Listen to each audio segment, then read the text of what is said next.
si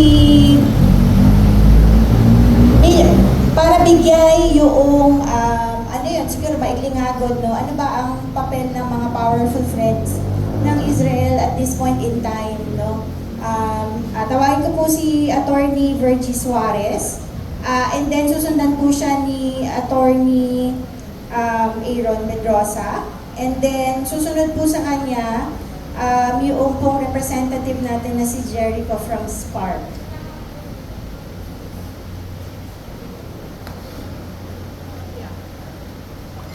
Ang verdict natin, no?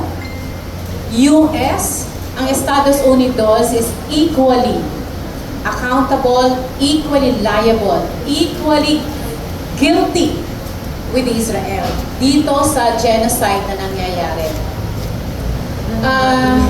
Napakalaki ng papel ng ginampanang papel, no, ng Estados Unidos dito sa genocide na ito mula pa noong 1946, mula pa noong 1948, kahit pa noong una, no, nung pagdating noong 1972 hanggang sa ngayon. Sa sarili nila mismong report, ipinakita doon kung gaano kalaki, no, ang budget na inilaan ng Estados Unidos dito sa Israel para dito sa genocide na ito. Umabot na ng $263 billion. Ganon kalaki ang pera, no, na inilalabas ng Estados Unidos. The US also does not mince words nung sabihin niya na mahalaga sa interes ng Estados Unidos ang kasalukuyang giyera na nangyayari sa Ukraine, ganun din sa Palestine, sa kanyang pansariling interes.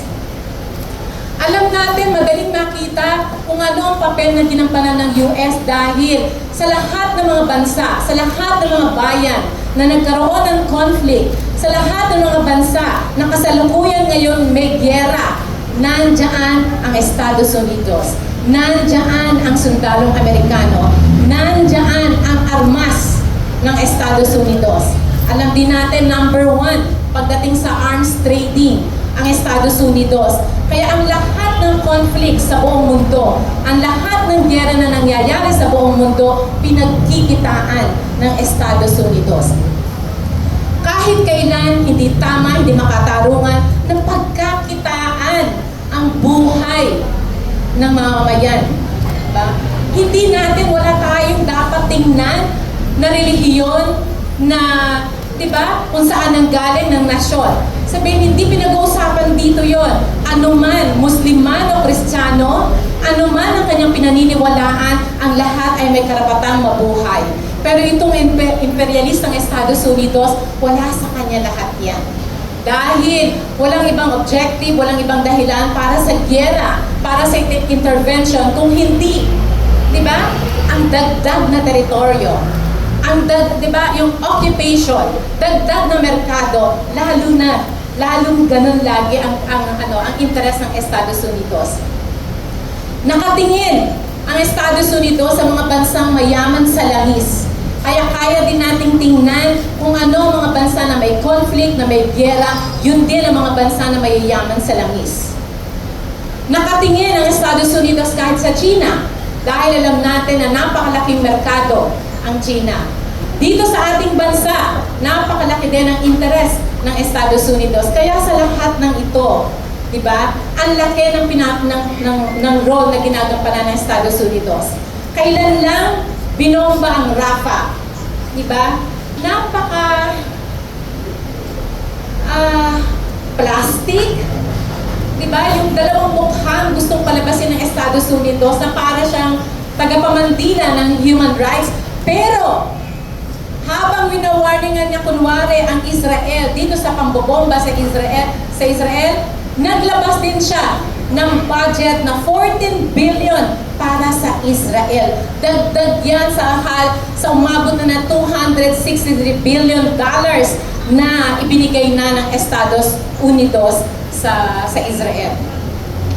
34 resolutions, 34 UN resolutions, lahat ng yan ay pinaliwala ng Estados Unidos, finito ng Estados Unidos, at ang 34 resolutions na ito ay may kinalaman sa conflict sa pagitan ng Israel at ng Palestine.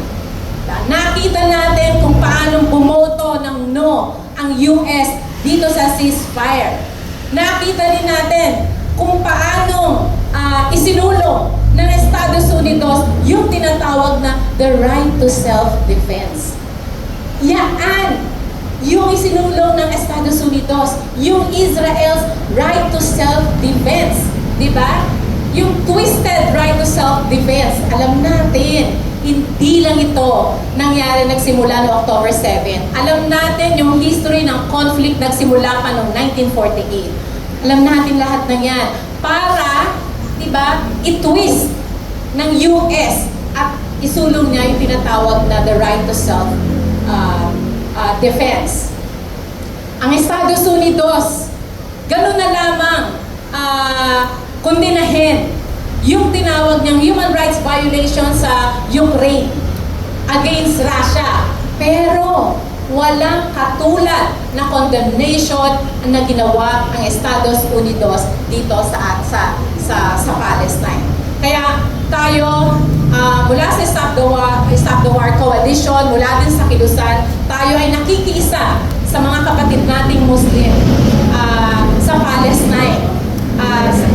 Ito na yung panahon para tayo ay magsama-sama dahil ang inhustisya sa bata, sa babae na nangyayari sa Palestine ay inhustisya para sa lahat ng bata at babae sa buong mundo. Magandang umaga po sa ating lahat.